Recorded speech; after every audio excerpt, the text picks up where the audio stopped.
Menengah Nasional atau RPJMN 2025-2029. Kita akan membahas hal ini pemirsa bersama juru bicara Kantor Komunikasi Kepresidenan Dedek Prayudi dan bergabung juga bersama kami pengamat kebijakan publik Pak Agus Pambagio. Selamat petang Bapak-bapak. Baik, nampaknya Pak Dedek Prayudi belum bergabung, kita masih nantikan. Saat ini sudah bergabung Pak Agus. Pak Agus, selamat petang. Terima kasih sudah bergabung bersama kami. Baik, ya. Pak Agus, saya ingin langsung meminta sambil kita menunggu Pak Dedek Prayudi begitu ya bergabung dengan kita. Saya ingin meminta tanggapan Anda seperti apa Anda melihat 77 proyek strategi nasional yang baru saja ditekan oleh Presiden Prabowo Subianto. Apakah ini memang menjadi gambaran seperti apa prioritas pemerintahan ini ke depannya? Ya, pertama-tama kan PSN ini pakai Perpres 12 ya 2025 kan itu sebagian besar merupakan proyek-proyek yang zamannya Pak Jokowi. Proyek-proyek itu direncanakan tanpa studi yang mendalam. Sehingga banyak dari yang dilaksanakan Pak Jokowi kan selesai, tapi kan misalnya jalan tol cepat rusak, padahal itu dihitung untuk 30 tahun dan seterusnya. Nah ini juga yang tambahannya itu juga saya tidak melihat ada studinya dalam hitungan 100 hari kan itu. Jadi saya terus terang khawatir karena apa yang terjadi kemarin jangan berulang. Kan kesalahan boleh kesalahan yang sama boleh dilakukan pada satu kali saja. Kalau 2 kali itu kan sudah kebangetan. Nah saya juga akan menyoroti itu nanti yang mengerjakan pakai dana apa. Kalau subkontraktornya kan masih banyak yang belum dibayar dari PSN yang lalu-lalu. Ini mau diapain? Apakah itu dibayar dulu atau bagaimana? Ingat loh, nah itu subkontraktornya akan banyak dan uangnya dari mana? Dulu pakai KPBU, sekarang mau pakai apa? Danantaranya juga masih belum jelas. Oke, baik. Yang perlu menjadi kekhawatiran kita adalah bagaimana kemudian pendanaannya begitu ya Pak Agus, apalagi di tengah efisiensi pendanaan dan juga perencanaannya. Nanti proyek itu misalnya pasti jadi.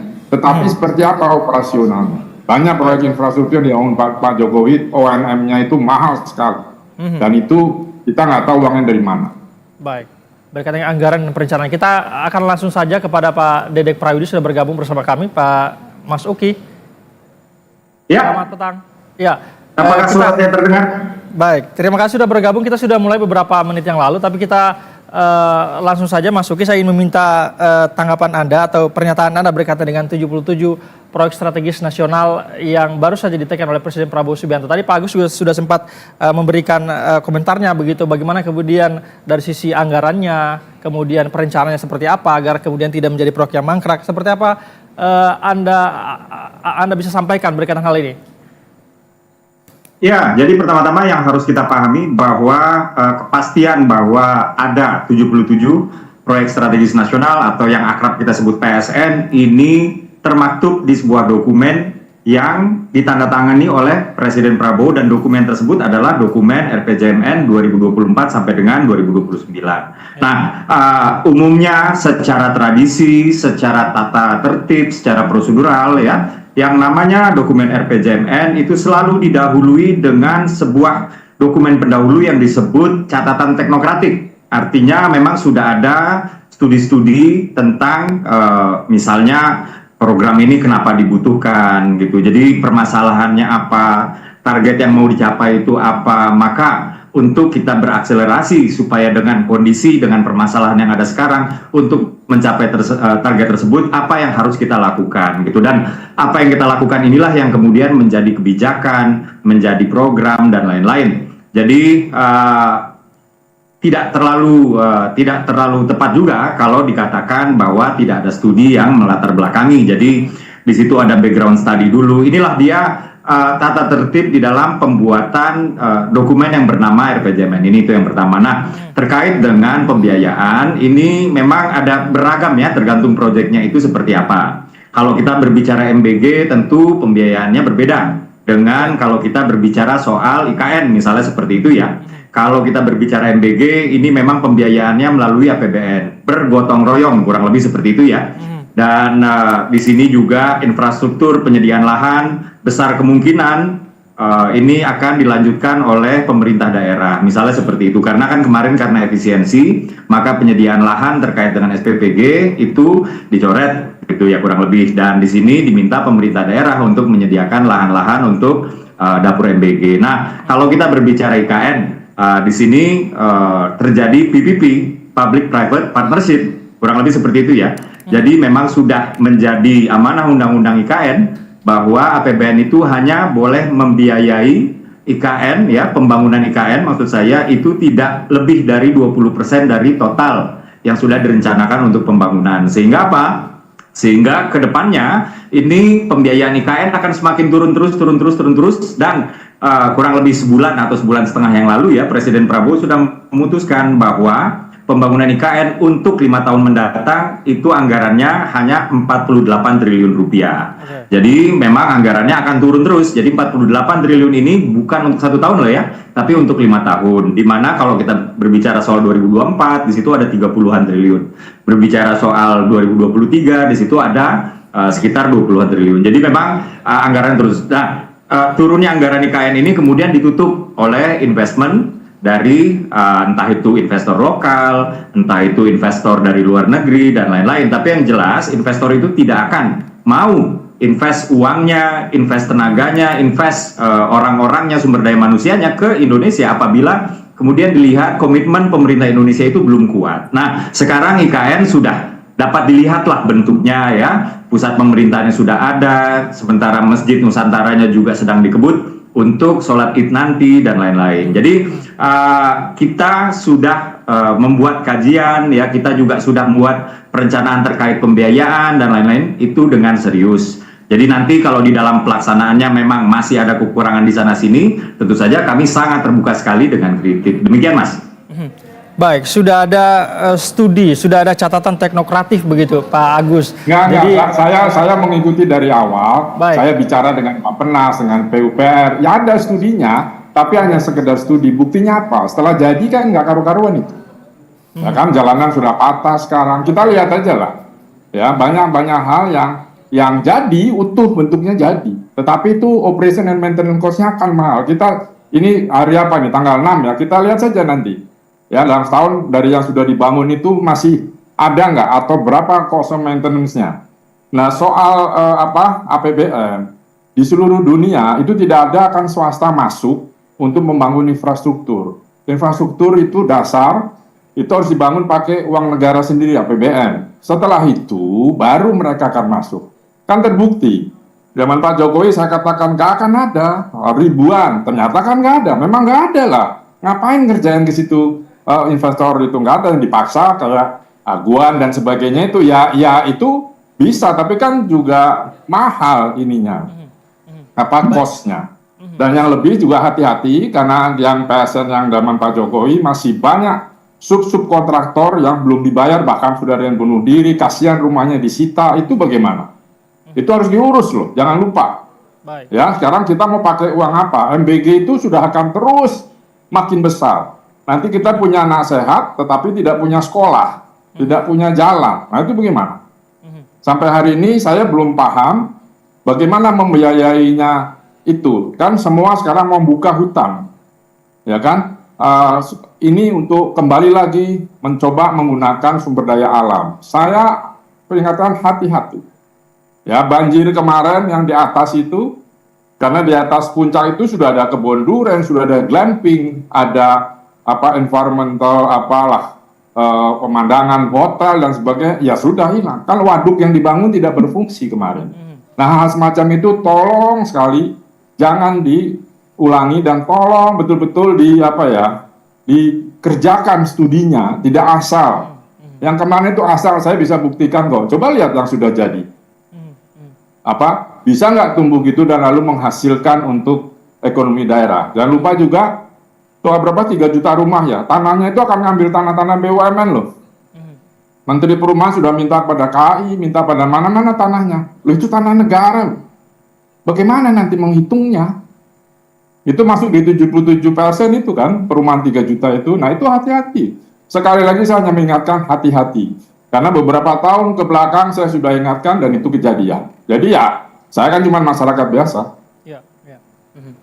Baik, itu nanti akan direspon oleh Mas Uki. Namun selain itu Pak Agus, jadi artinya apakah Anda juga meragukan bahwa proyek-proyek ini bisa menjadi proyek yang kita harapkan dapat menopang perekonomian kita, begitu ya Pak Agus? Iya, karena yang sudah jadi PLSN kemarin itu hanya beberapa yang memang berguna. Kalaupun jadi dan bisa kita gunakan, publik gunakan, kos operasi dan perawatannya mahal sekali. Jalan tol itu mahal sekali. Dan sekarang sudah dijual kan?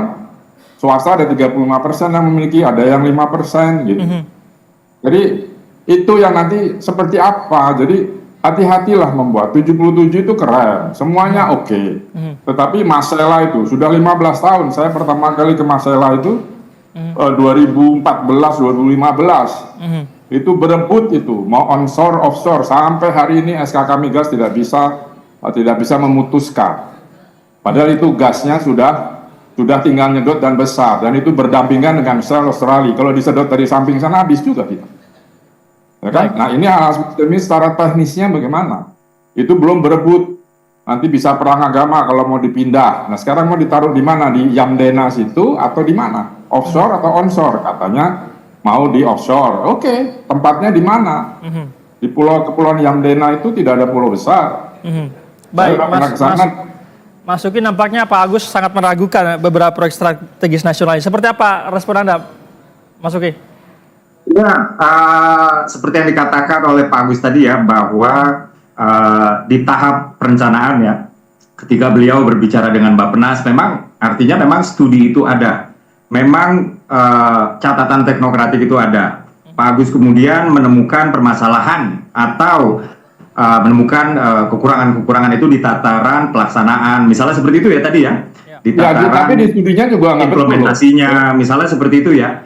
Nah, ini dapat saya katakan bahwa kalau misalnya kita hanya melihat satu atau beberapa infrastruktur yang pernah dibangun, terus kemudian kita mengatakan bahwa misalnya seperti jalan tol dianggap tidak terlalu bermanfaat, saya pikir ini kesimpulan terburu-buru juga nggak berguna.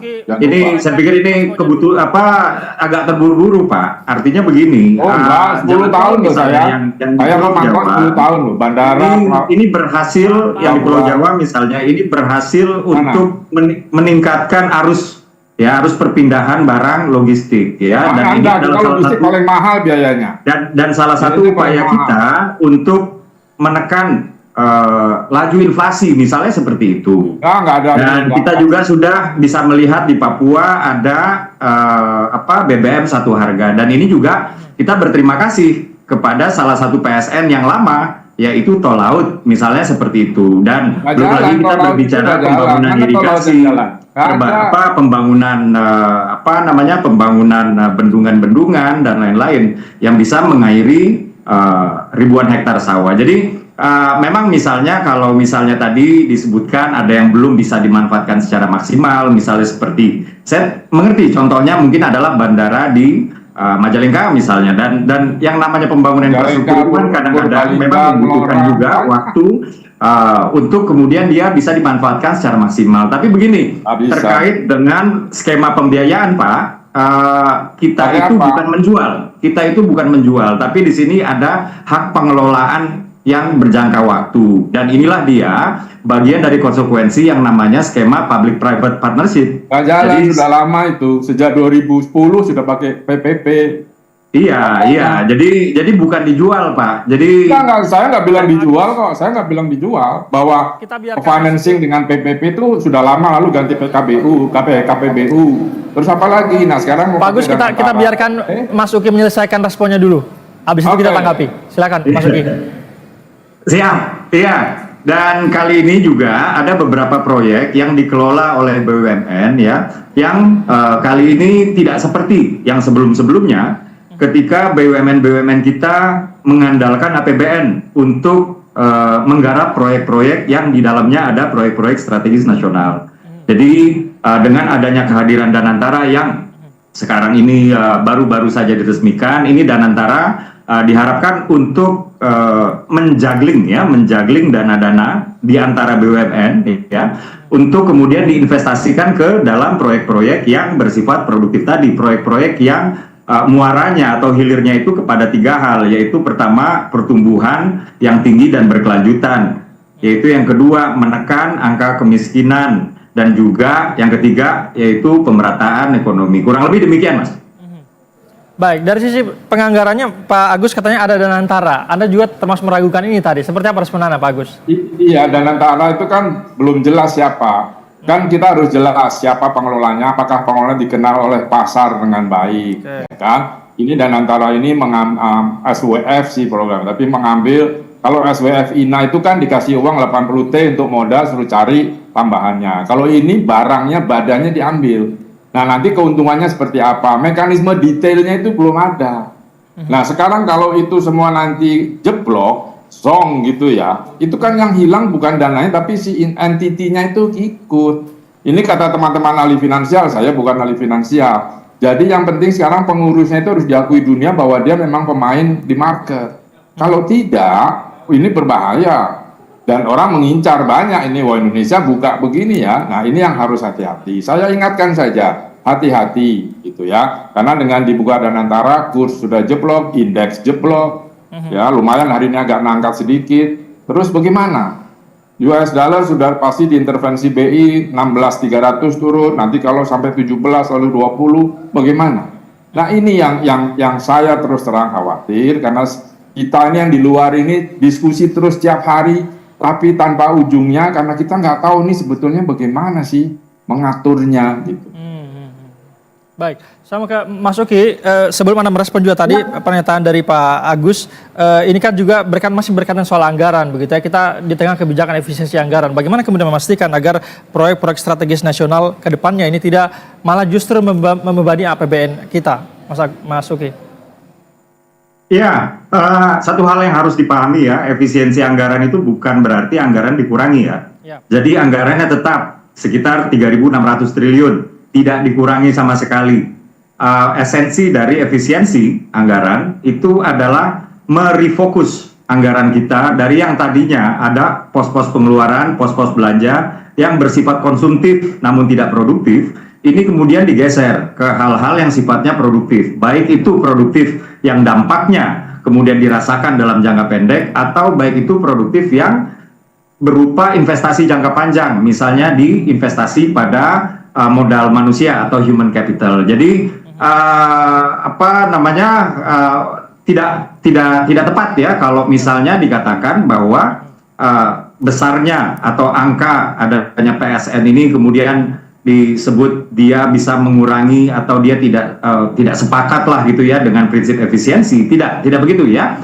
Justru ini adalah salah satu upaya dari pemerintah untuk mengalokasikan anggaran-anggaran yang tadinya kalau kita analogikan sebagai sebuah badan gitu ya, postur anggaran kita tuh yang tadinya banyak lemak-lemak ini lemaknya dikikis, lalu kemudian kita pindah gitu menjadi nutrisi otot untuk memperkuat otot-otot kita gitu. Jadi bukan dipotong gitu. Jadi kalau misalnya memang dirasa tidak mengundang manfaat secara langsung, atau misalnya ada kesalahan di mana, atau mungkin ada ketidakmanfaatan sama sekali bahkan dalam jangka panjang sekalipun, nah ini silakan dikritik ya, silakan diawasi. Dan saya menangkap tadi adalah keraguan-raguan ya, dan cara paling tepat untuk menjawab keraguan-raguan itu adalah kita lihat nanti ya, ini adalah PR besar dari pemerintah.